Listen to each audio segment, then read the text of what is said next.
how you deploy your application. So there are many deployments. There are blue-green deployments, canary, revamped, or recreate. So what blue-green does, it gets instances. So blue and green, it gets a new version and a new version. Okay. Then it starts rolling out Poa sana. the So old version.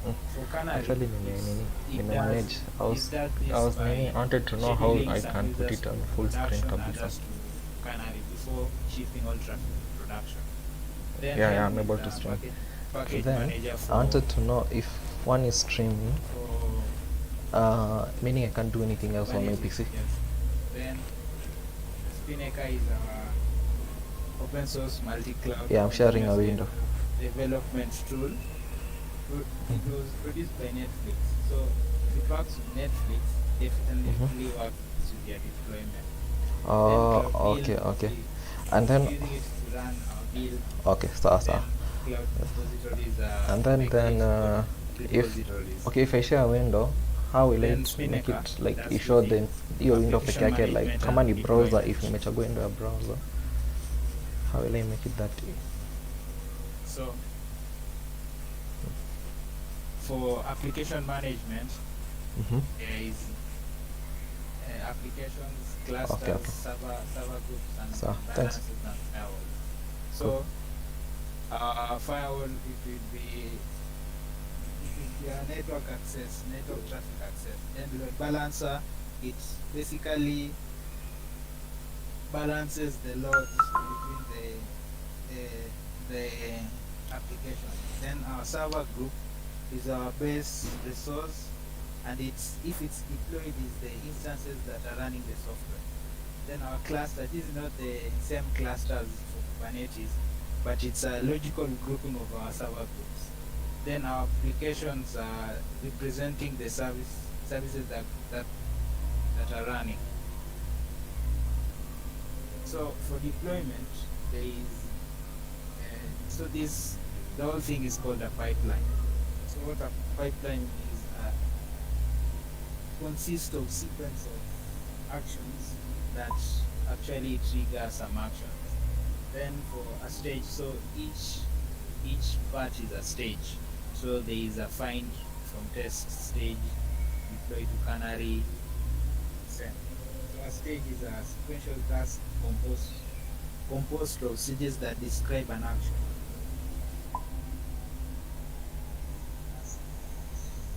Composed of stages that describe an action.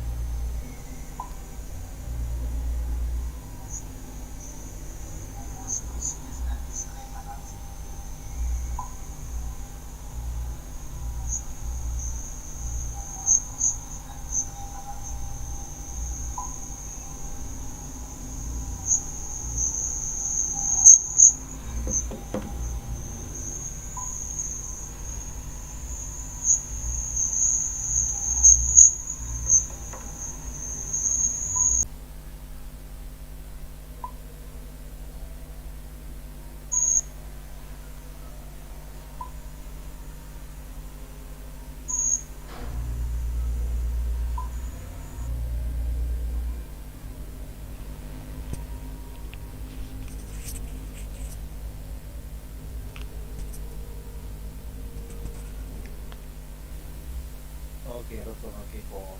All right.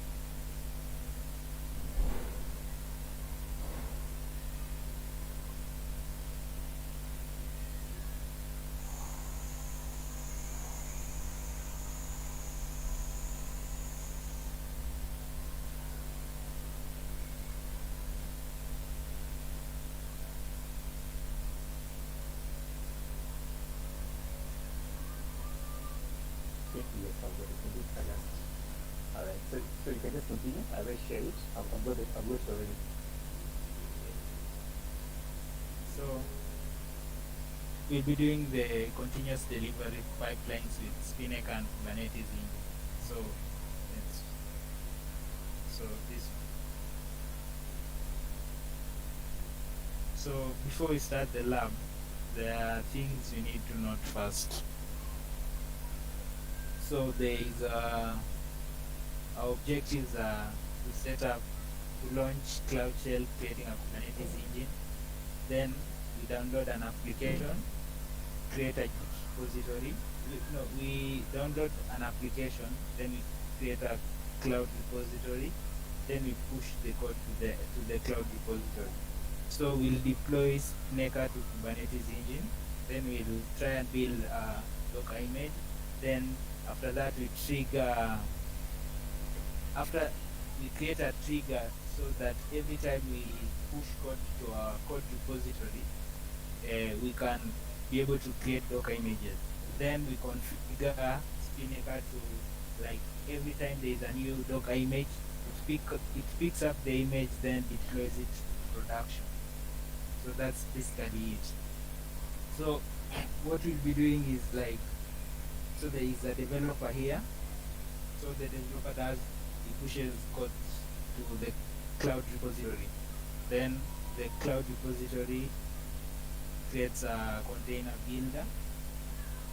So it builds the image, then packages it as a Docker image. Then it pushes it to container registry. Then after that, every time there's a new image, Spinnaker picks up that image, then deploys it to production. So it deploys it first to Canary, then it will wait for something, then it will deploy to production. Then for users can be able to access the Canary version or the production version. So it's the same thing here. The developer changes code, creates a Git tag. So what we'll be noting is like Git tags. Every time there is a new tag, it triggers that action to build an image. So it takes a tag, builds a Docker image, runs unit tests, push Docker image. Then Spinnaker detects a new image, deploys to Canary, functional test on Canary deployment, then manual approval, then deploys to production. So you can start the lab. So I will launch with my credit. So you think you will be given. Hi, Rodney. Then also, can you check on the chat? I've shared instructions on how to get your credits and also how to access the same lab that Rodney is. So just check on the chat and you can just join me. I'm also going to post it again. Alright, over to you, Rodney. So I launch it with my credit.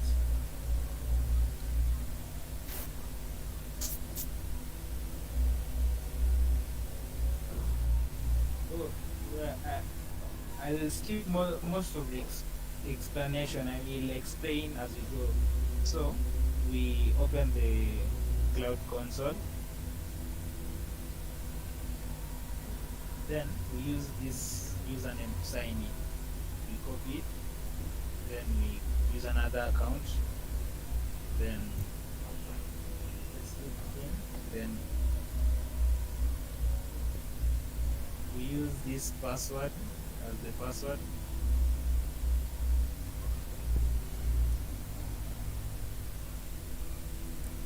Then this will be our project ID. So let's just copy it. Then we accept.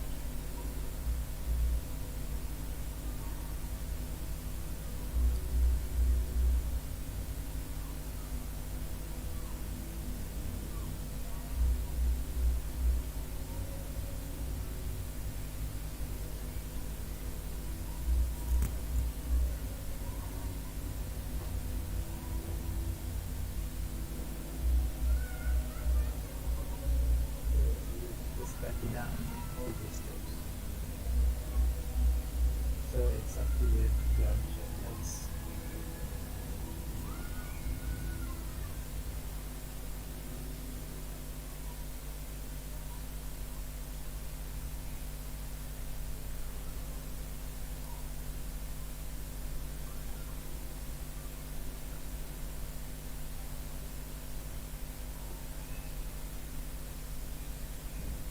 I hope all of you have been able to log in to get your credits. If you got your credit, just type 1 on the chat. This will got the credit.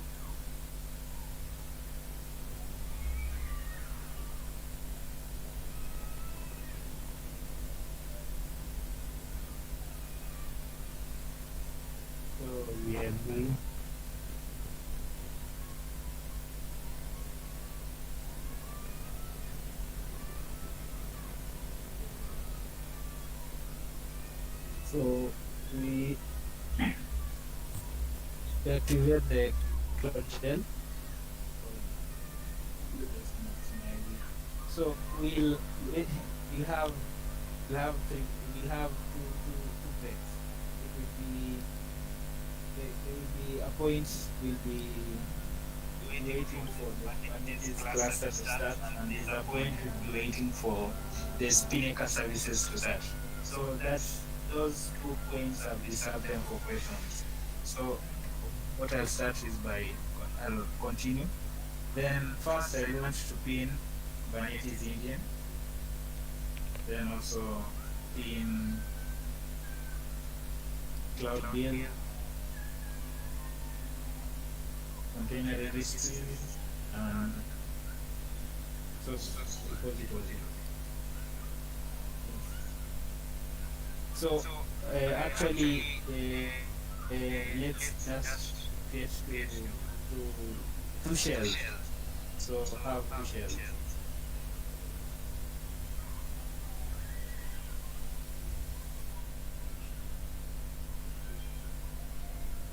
So it has not yet we've not yet got our we copy this cloud build project ID, then we say Qwiklabs config set.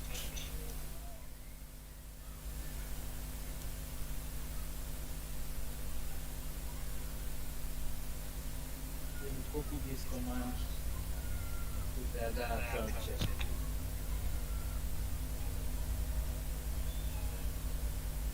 So these other cloud shell will be using to set up the IAM, then this will be using to set up our Kubernetes engine. So you can list our projects, see the project ID.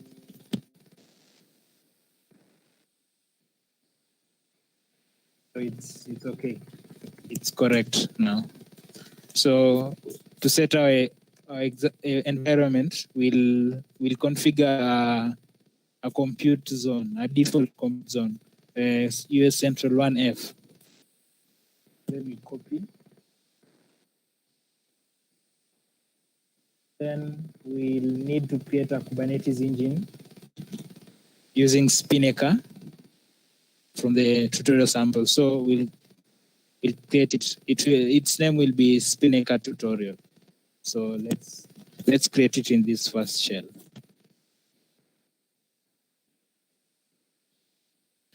So as we wait for it to start, we'll continue with configuring the identity and access management. So basically, we need to create an IAM for Spinnaker. So we'll create a service account called Spinnaker. Then we store the service account and email and the project ID as environment variables. After that, Spinnaker, that role Spinnaker account, this role Spinnaker account we need it to use our bucket. So we'll configure it to have a storage admin. So it would be able to store the Spinnaker configs to the bucket. Then we'll download the service key. So let's start by creating the service.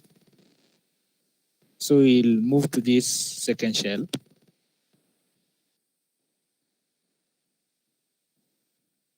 Then we want to store the account email first as an environment variable. Then we store the project ID.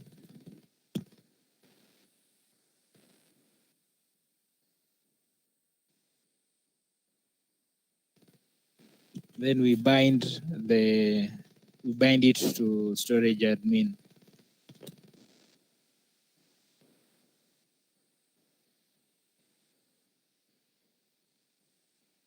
Finally, we download the service key.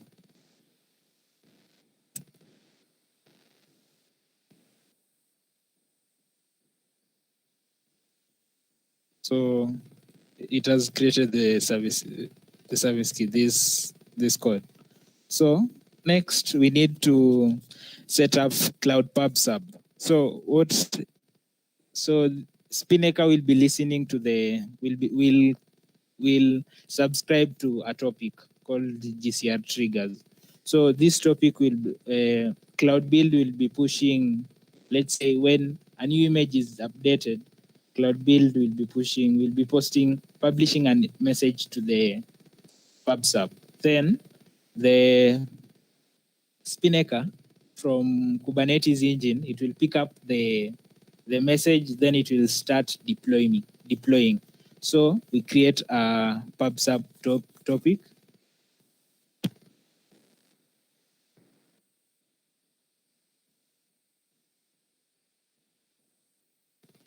Then we create a subscription that Spinnaker can read from. So it will be notified of any images being pushed. We copy it.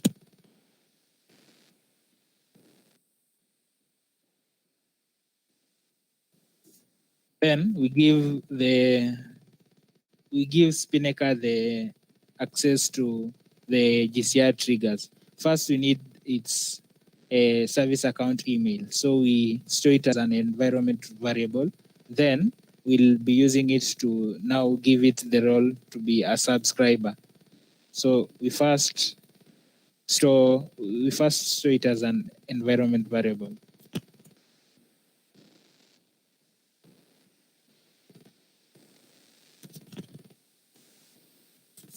Then we configure it to read from GCR triggers subscription.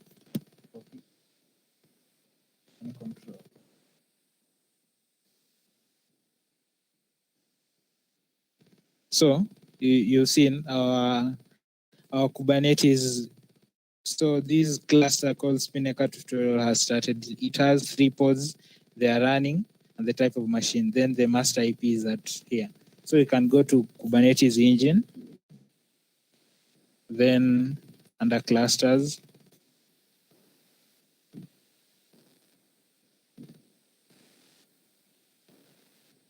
we will be able to see this Spinnaker tutorial.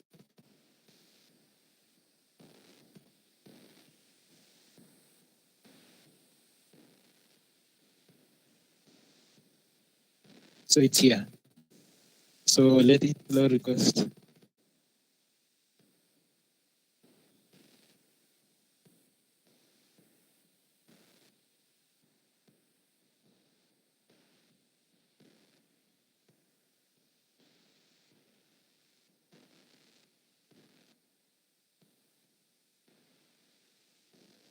So let's go to check our progress. So you should be able to get a 10.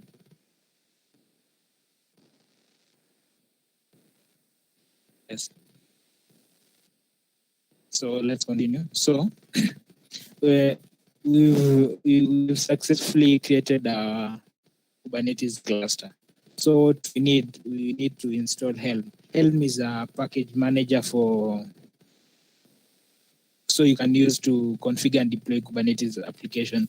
Like the way you install, let's say for Python guys, the way you install using your pip as the package manager. So we'll install Helm.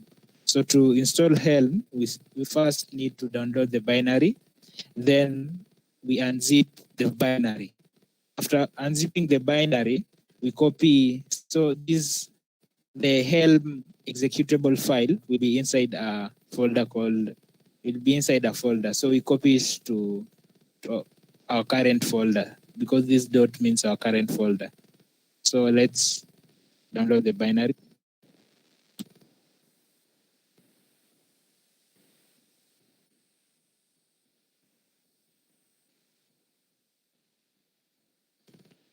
Then unzip it.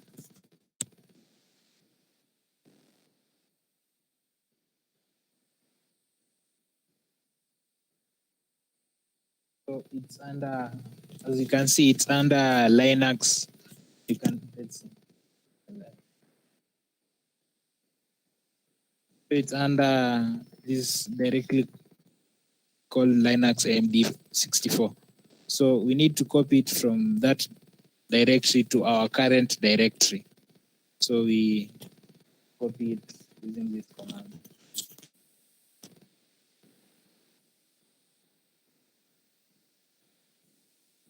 So it's here now. It's now in our current directory. So next we grant. So Helm is a package manager which we can use it to configure and deploy our Kubernetes application. But our Kubernetes engine does not actually know Helm. So we need to grant Helm cluster admin roles so it can be able to install those packages into Kubernetes. Then, okay, let's do it first, then I'll explain for Spinnaker. So we copy, so we are granting Helm cluster admin roles. So it's a user admin binding. So we copy it, then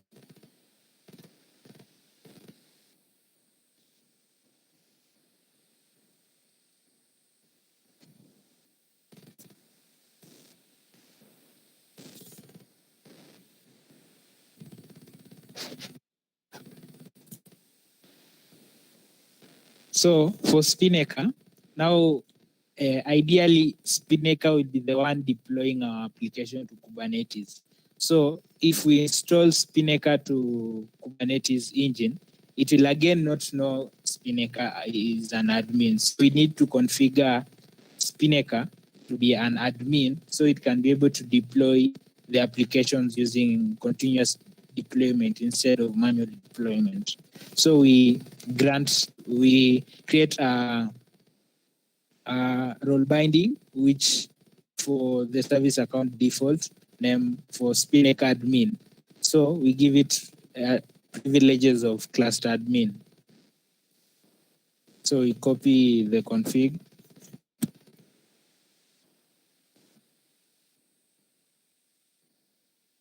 And run it. So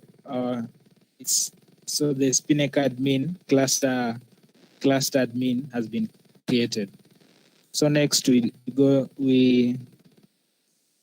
need to add stable charts deployment to our engine. So we copy the first one.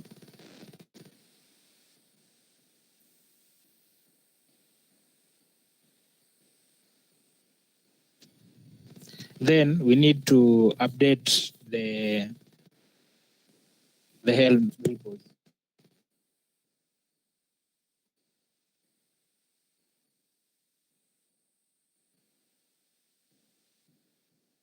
So this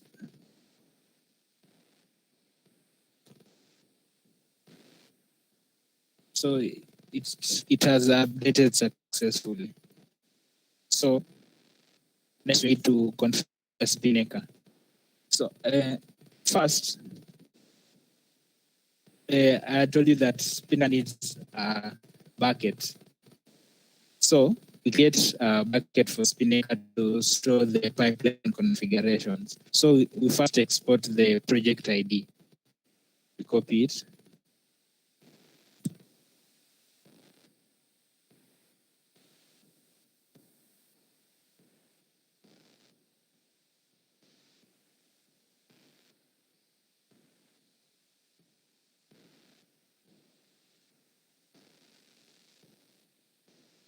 Then we export the bucket config name.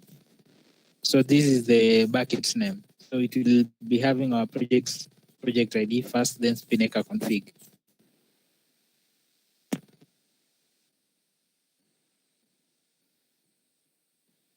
So we create the bucket for Spinnaker to store the pipeline configs. So we use this command.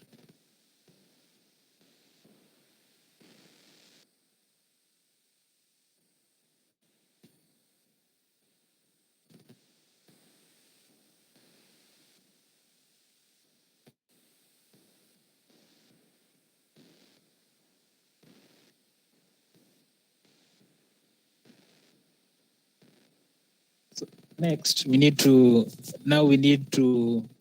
install Spinnaker to Kubernetes engine. Then we'll install now the Spinnaker executable file to be able to run the Spinnaker configs on our local on our Google Cloud Shell. So first we need to install to describe how to install the Spinnaker to Kubernetes engine. So we use help. We'll be using help to install Spinnaker to Kubernetes engine. So we export this key. This key is for the key we had downloaded earlier for Spinnaker. This one.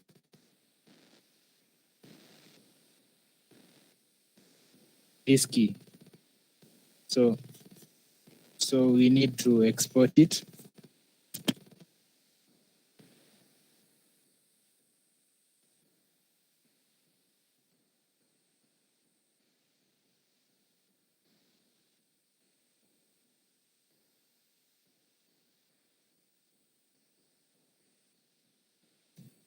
Then next, we need to export our project ID.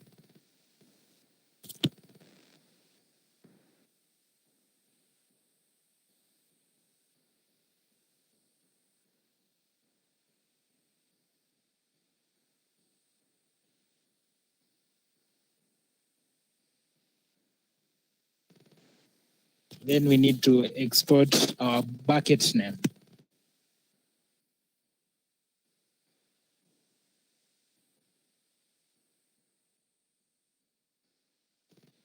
So finally, how we talk to the Kubernetes API is using YAML files. So the Kubernetes API actually understands how we declare things in the YAML files. So we create a YAML file using cat, the command cat. So this will be how we'll be telling Helm install Spinnaker. So we want the Google to be enabled, then our bucket name, our project, then also our JSON key, then our Docker repositories, where the Google Container Registry, where the name, so where it will be getting the Docker images from. And also, we want to disable MinIO for default storage at the backend. So Halyard is actually like how people install Spinnaker on Kubernetes. Actually, people, they create, let's say, an external virtual machine, which will be talking to the Kubernetes API. So this external virtual machine will be installed with the Halyard. So the Halyard will be now like responsible for the Spinnaker configs. So let's copy it.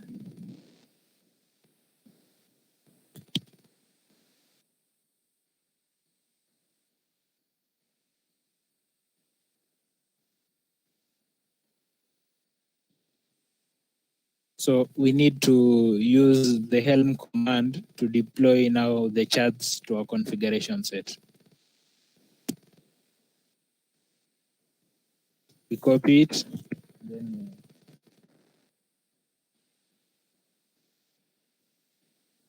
so it will actually take a while. This is where I was telling you we'll have a water break and also a question break.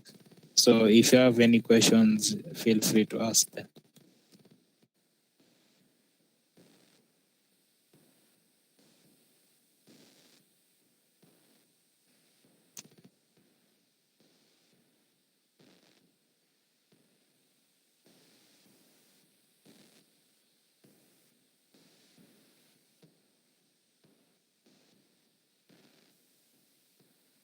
Anyone with a question or a clarification?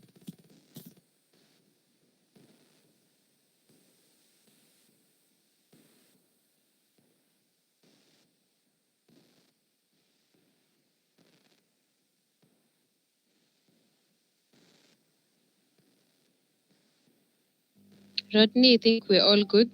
Proceed. Anyone with a question, or if you're stuck, please comment. Leave your comment on the comment section as our facilitator carries on. Actually, we need to to wait for some time because it needs to take 5 to 8 minutes to complete. Okay.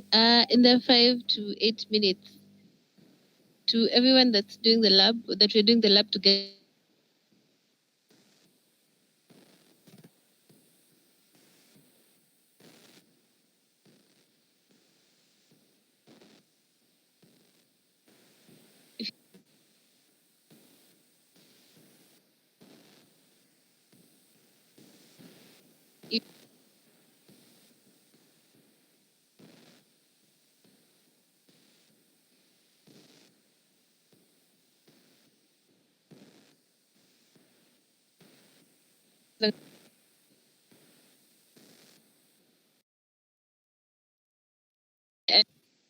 Hello, Terry.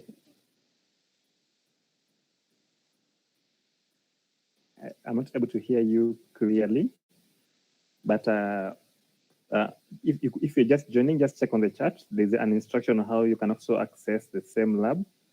We hope that all of you are able to access the same lab that Rodney is doing. And you're also able to get the code and access it, and you're able to follow through.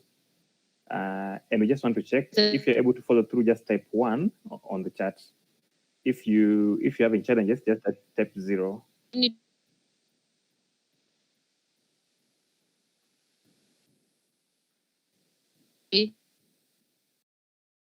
Shadi is having challenges. Which challenges are those?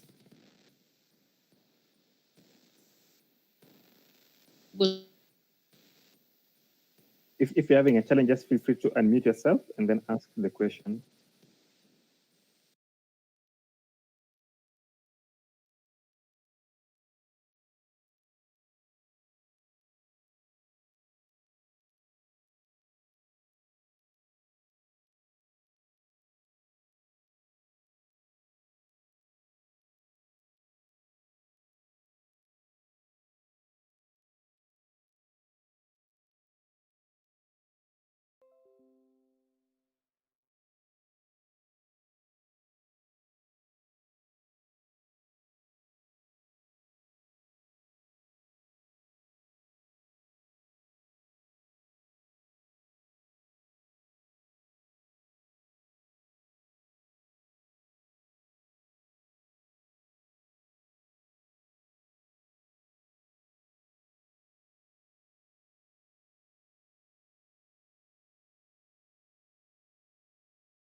So actually it's done.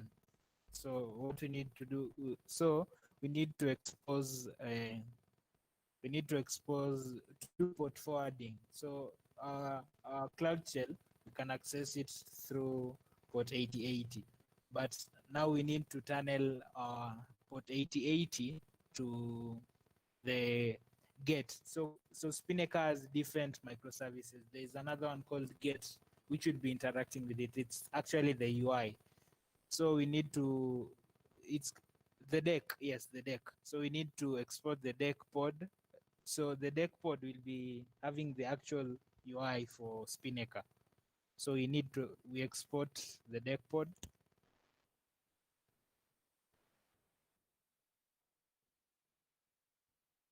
Then we need to port forward from the deck pod to our port 8080. The deck pod is listening at port 9000.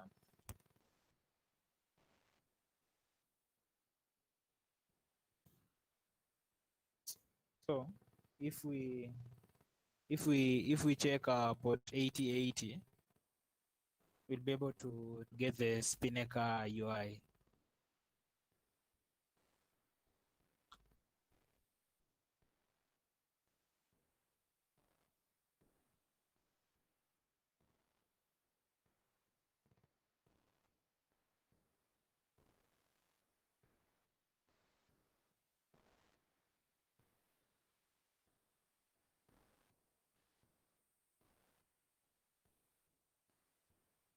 So this is the Spinnaker UI. So these are projects, applications. So we actually don't have an application right now. So we need to go to we check our progress. Then we need to, so in this section, we'll configure Cloud Build to detect changes to our application code, then build a Docker image, then push it to container register. So first we download our sample code. So our sample code is here. So we download it.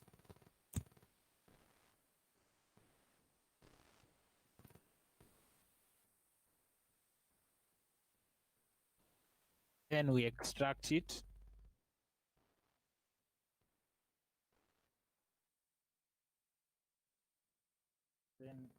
Then we cd into it. We change the directory into it.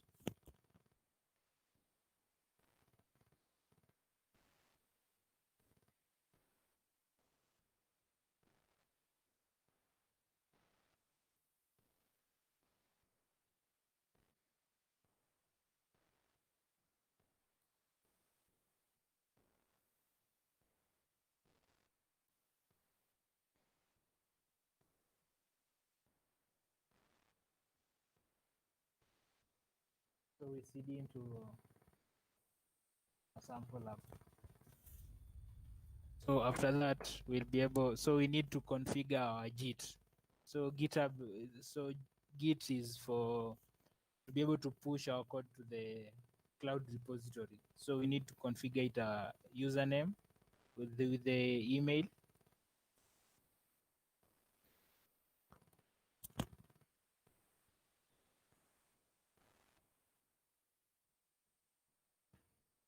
Then I'll configure it with my username.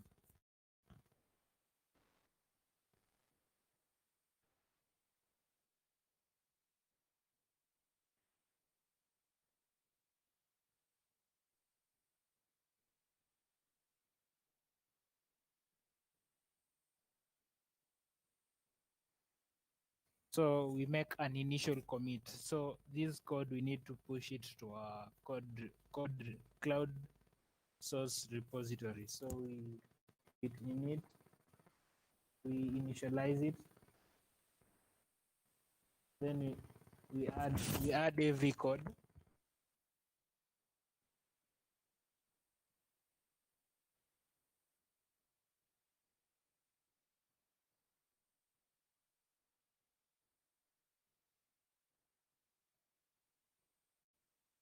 Then we have committed. So we actually we don't have the cloud repository. So what we need to do is we need to create a cloud repository. So we will create this cloud repository.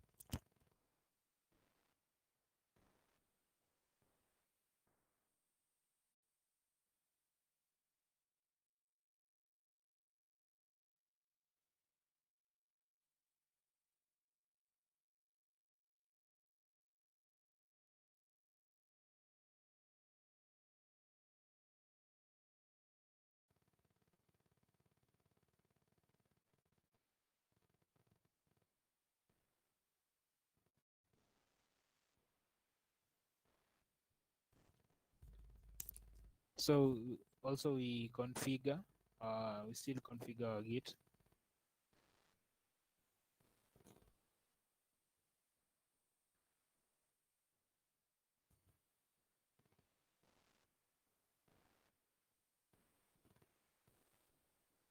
So we add now. So we add our our repository as the remote URL, remote repo. So we get the project ID.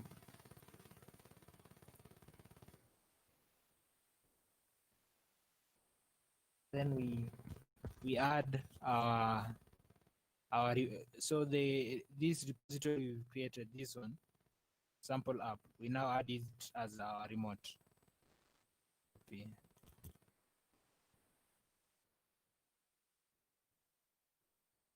So we push the code to master.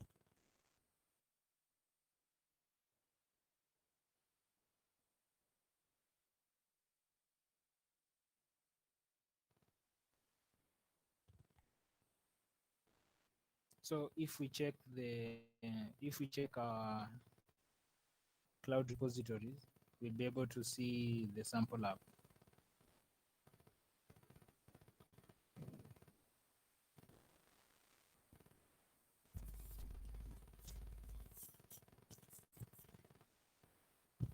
And it's here.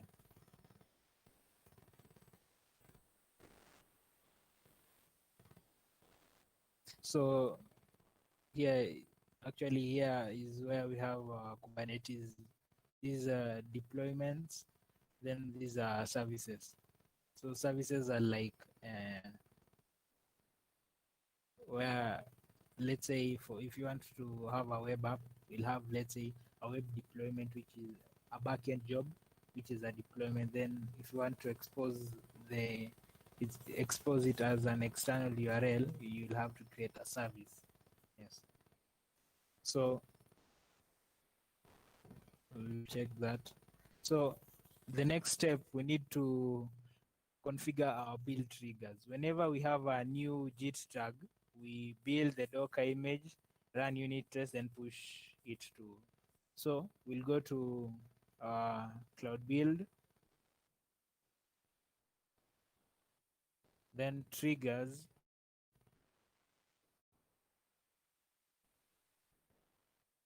We create a new trigger. Let's minimize this a little bit.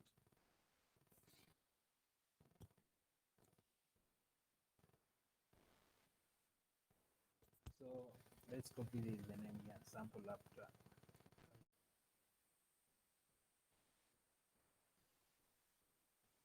Then whenever our push, then we want to push to new tags, then we configure our repository. Then the tag will be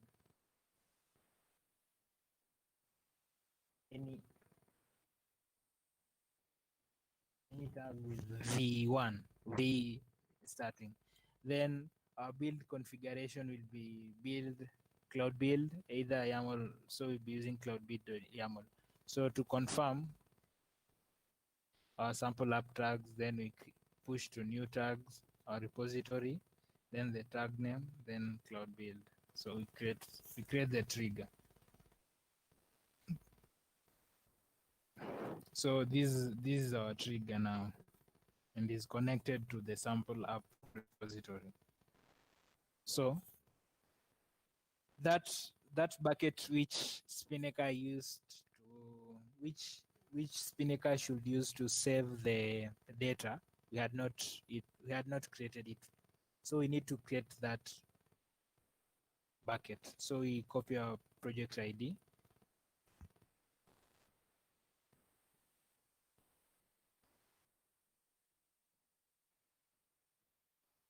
Then we create our bucket.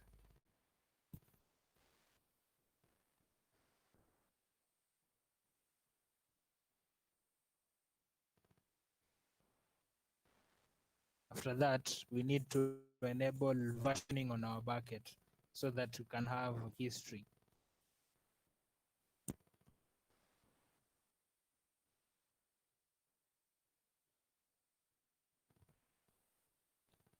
Then let's see here in deployments, let's say Canary. This the project field. We need to set it to our project ID. So what we do, we use this command to set our project ID to that part of our code.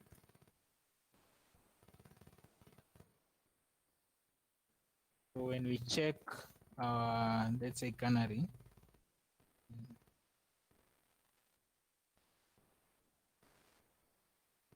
these should be reflected. These should be having a project ID.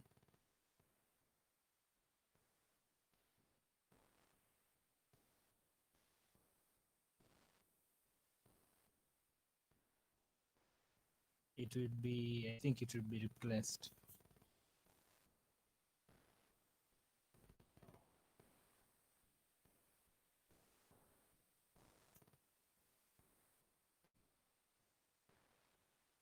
Then we commit our changes.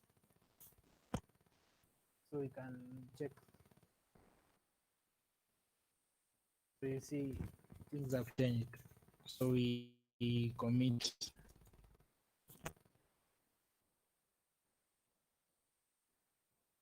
Then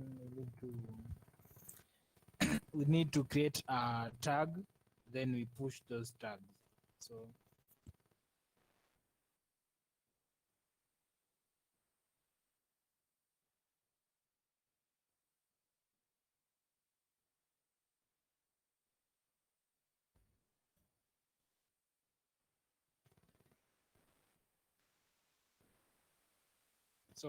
as we pushed our tag, when we go to our history, you'll be able to see a job has started. So this is cloud build. It will be doing so it will be taking our code, then it will be building a Docker image. So let's wait to see after we build our image. So next we can install Spinnaker. So we'll need to download it.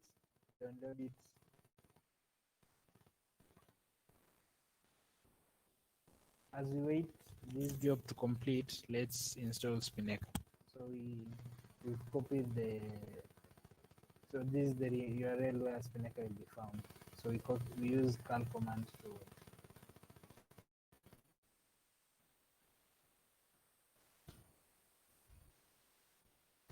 then we make it executable.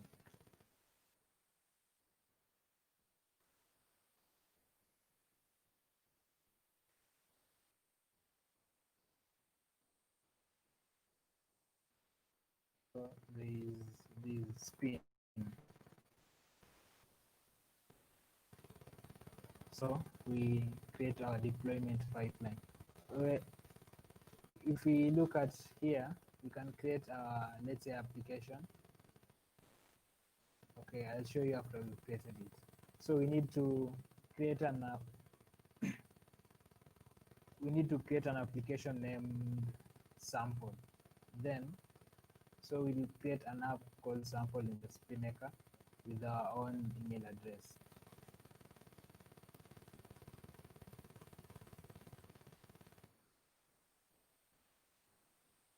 So you see it's talking to the get endpoint. This is where now our UI is at. So next we create the continuous delivery pipeline. It's actually was created for us. Okay. So this is the pipeline. So what we need to do is we need to export our project ID first.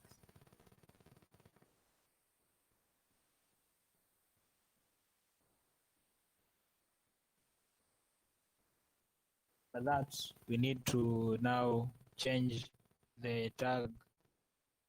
We need to change our project in our Spinnaker. In now this file, to be corresponding with our project ID. So use this command.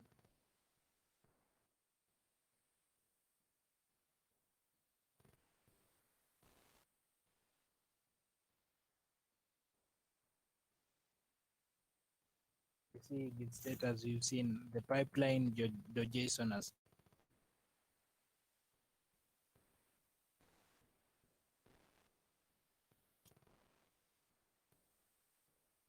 So we need to save it first. We need to save this pipeline to our endpoint.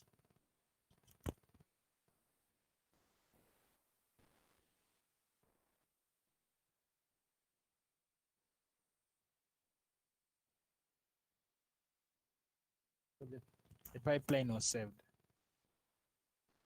So let's go to the application.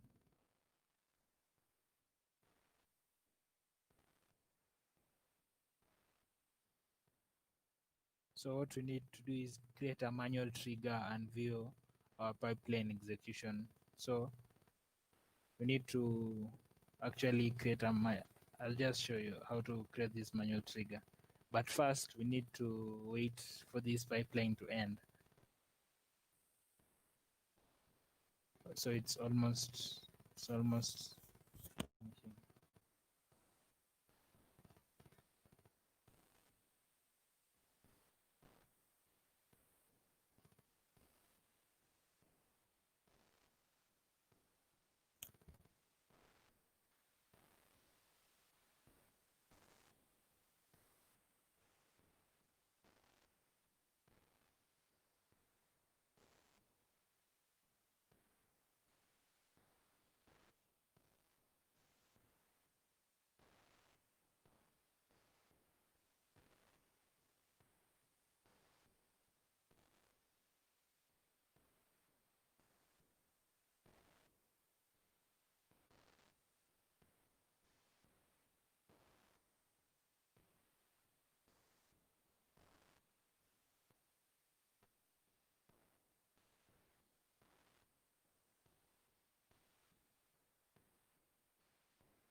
So the pipeline has finished. So if we check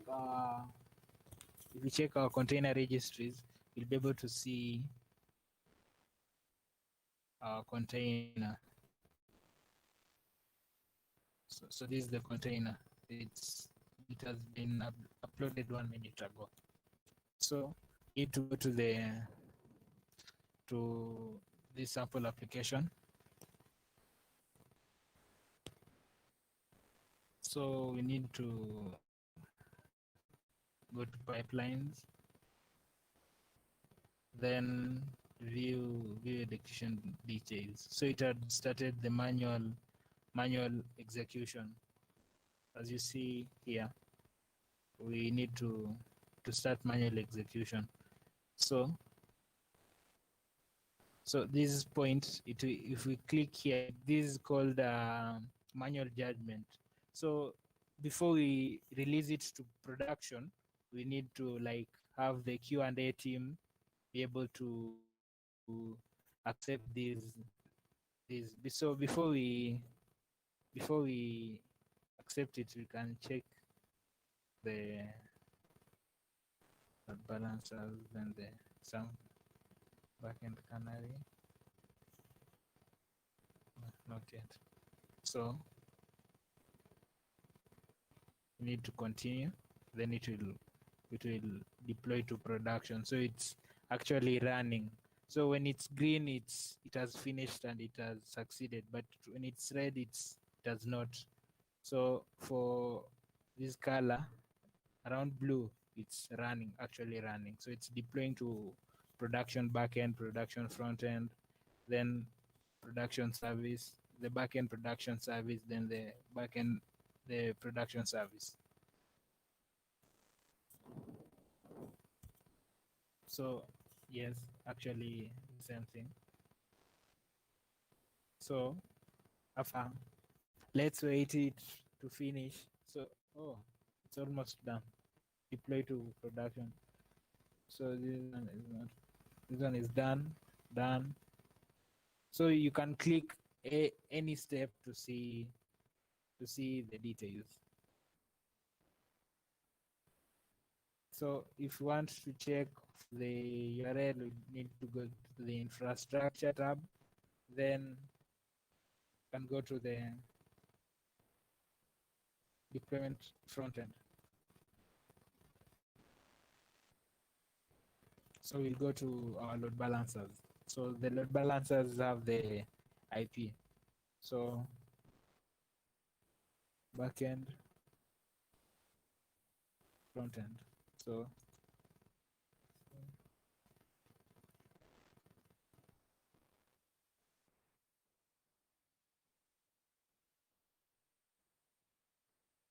it's here, the backend.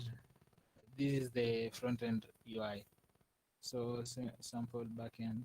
Let's see for this one how it looks. So this one doesn't have an external. It has a cluster IP, which is only inside the cluster.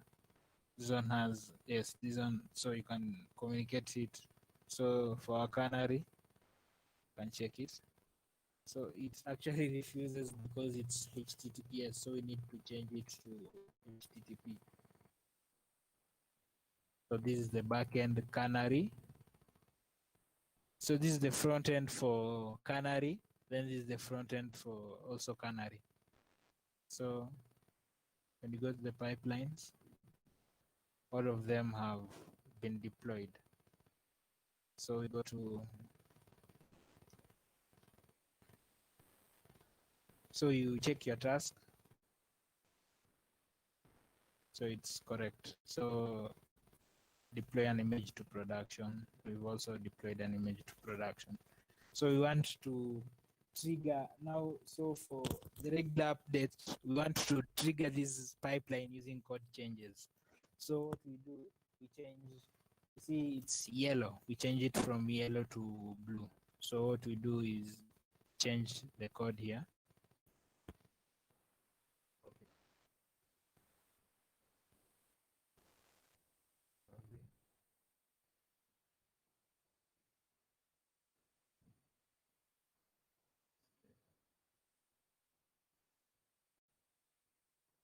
So these have been modified. So we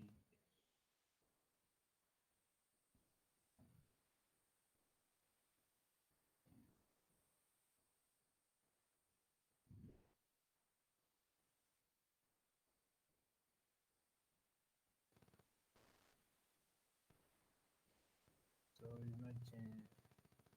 So we need to append.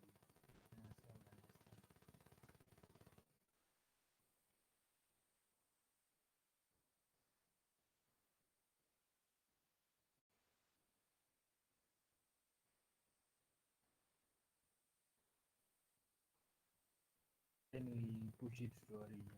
Wait. Push.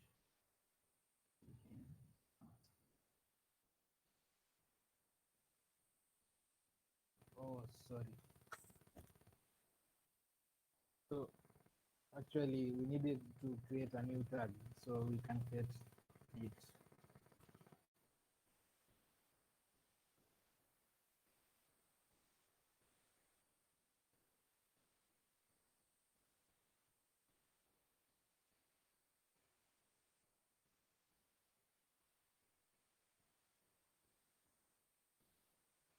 We need to create a new tag.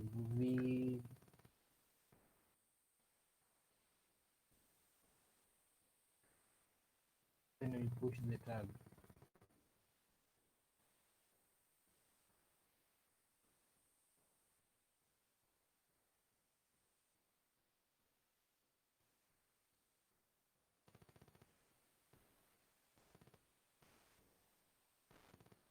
So actually, it has pushed our tag. So when we go to cloud build, you should see our pipeline has started. So you can see Then when we go to, let's refresh it.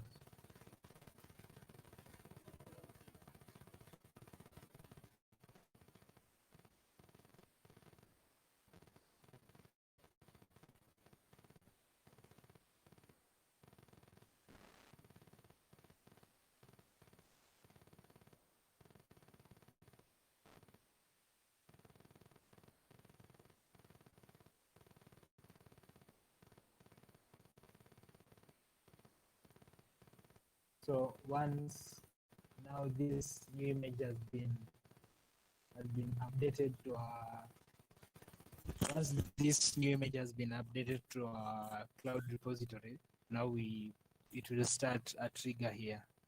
So let's wait for it to finish this pipeline.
Okay.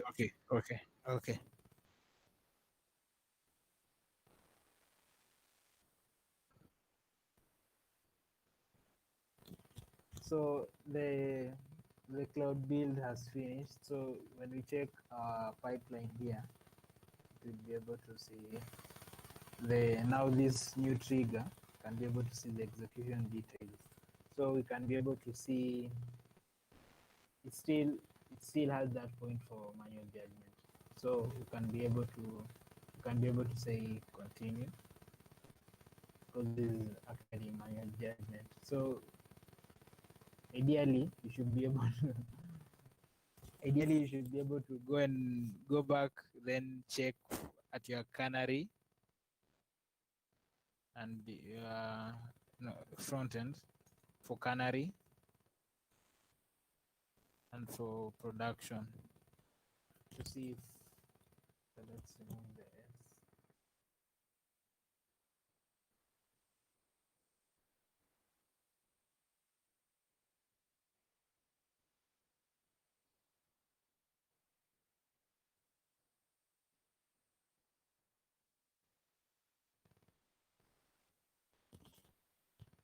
As you can see, now our front end has changed to blue. So this was initially yellow, now it's blue without any. So you can actually remove this manual judgment here. So it's still deploying to. So you can actually remove the manual judgment. You can do smoke tests. Let's see. You can let's deploy. You can do many things, like let's see here.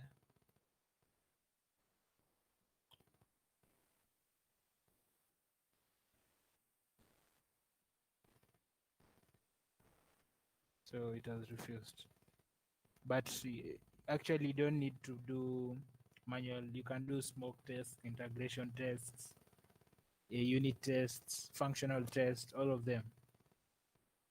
So you can check our progress.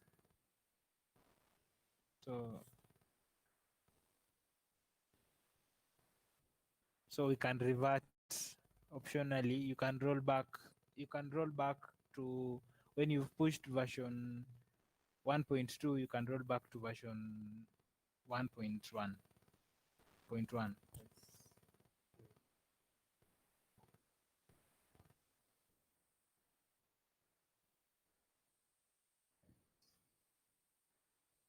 And we push it as version 2.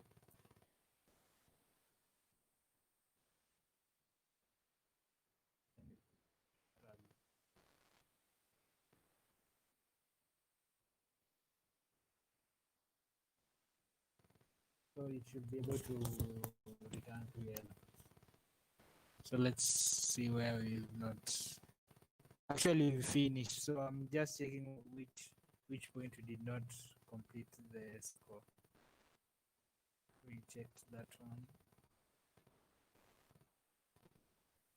Also this one.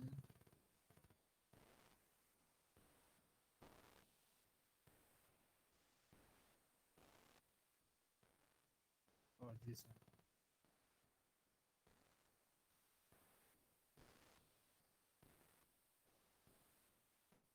Yeah, we've actually finished. So let's wait to see it changing to. It will take some time still, but let's wait it to see if it will change back to yellow, because this is now blue. If this was initially yellow, but it has been patched on my laptop. So if we refresh them, they will turn to blue. Close them. Then let's wait for this one to kick off.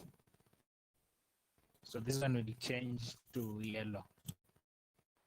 We change this back to yellow because we've reverted to our previous version. We removed the version 1.1, so we made to version 1.0.0. Then we pushed it as a new tag as version 1.0.2. Yes, then we pushed the tags to our cloud source repository. Yes. So, Mark, I think I'm done here. Yes.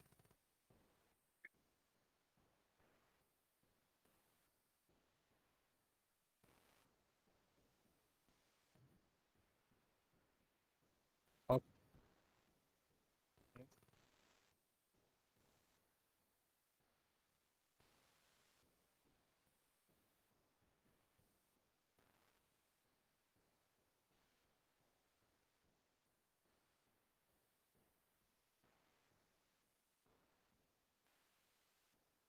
Yes. So, so you can actually, for GitLab is actually it's actually tricky. You can't be able to set it up direct. But for Bitbucket and GitHub, you can, let's say, connect repository. You can connect to GitHub, Bitbucket, and cloud source repository. And you can also mirror the GitHub. So you mirror the GitHub to your cloud repository. For GitLab, what was usually what we usually did with GitLab was like you for the you see GitLab has CI con environments. So you push that code to cloud source repository, then it will kick the job from cloud source repository. Or you can install GitLab in your Kubernetes engine. So you can run your workloads on GitLab when you do CI/CD on GitLab. Yes, but it's not like a direct config like for GitHub and Bitbucket. I think.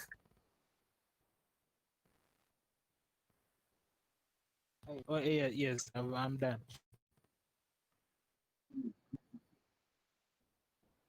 No, I think for GitLab, it's actually a longer process compared to GitHub and Bitbucket.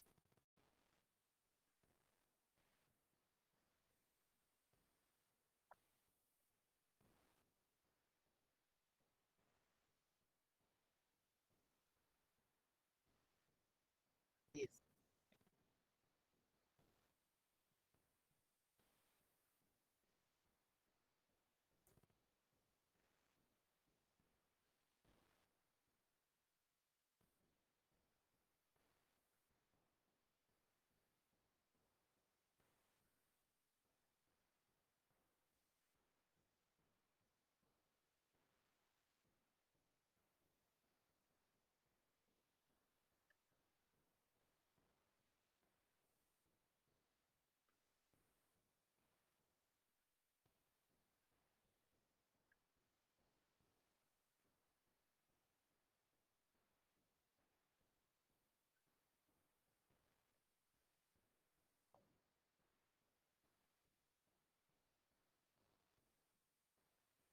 So the build has finished. So if we check our pipelines, we'll be able to see a new one, this one. So it's actually these two are finished. So before manual judgment, you can go to infrastructure, then load balancers, then you can check your canary first. So you open it, move the HTTPS to the HTTP. So you see it's now yellow, but our production line is, if we refresh it, it's still blue. These two are production line. No, this is canary. This is same as this one. So this one is production. I think now it has changed all of them. So if we go to pipelines, let's see. Yes, it's waiting for our manual judgment. So it's deploying to production. So we continue.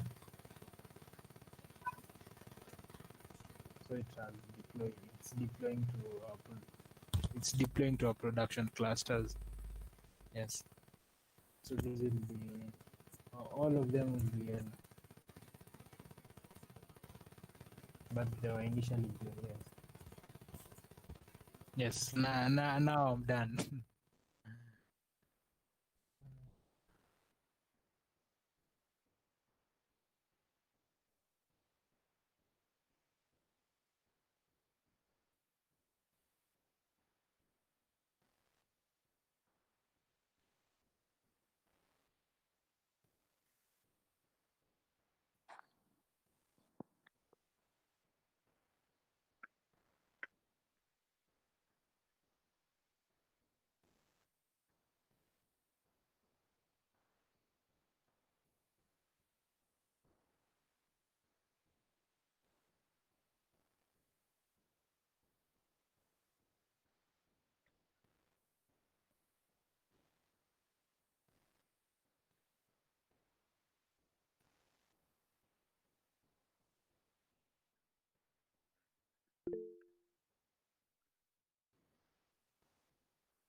So I've sent a name of a person, Kelsey Hightower. Is the developer advocate for Kubernetes from Google Cloud, from G Cloud. So if you just follow him on Twitter or on YouTube, he has very nice demos on YouTube. Yes.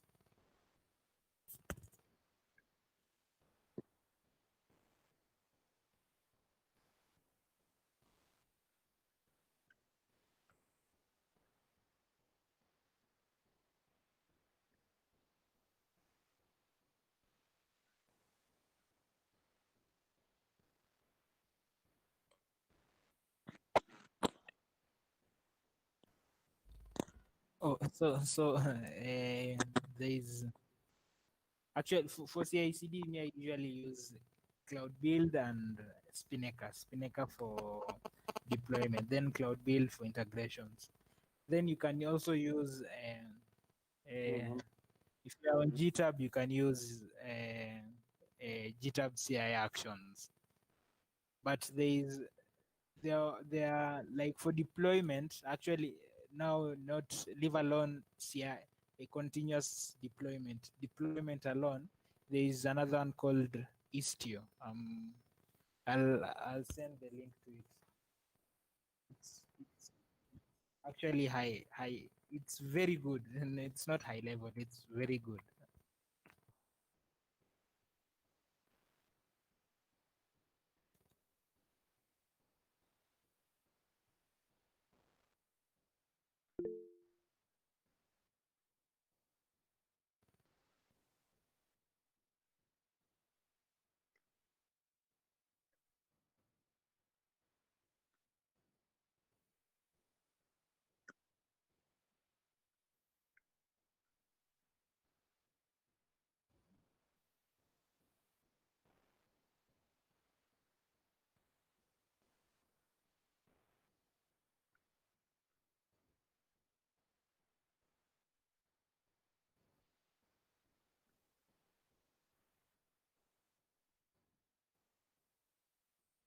Okay, I'll send my GitHub link or my Twitter.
Thank you, Brian, and thank all of you for joining this session, and also thank you so much, Rodney, for taking us through the lab.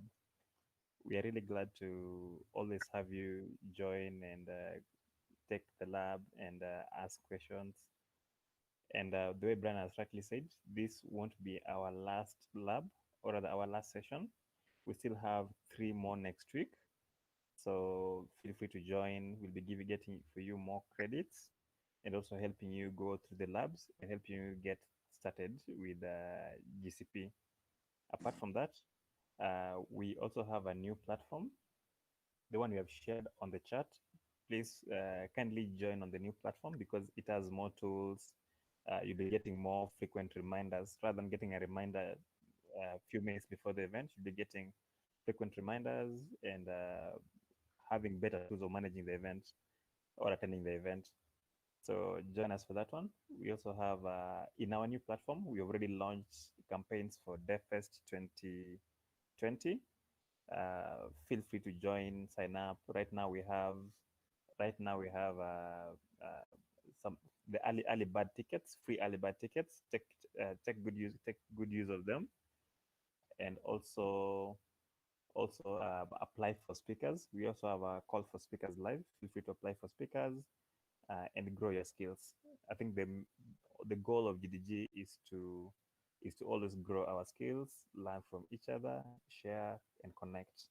So once again, thank you for this session, and until next time. Bye.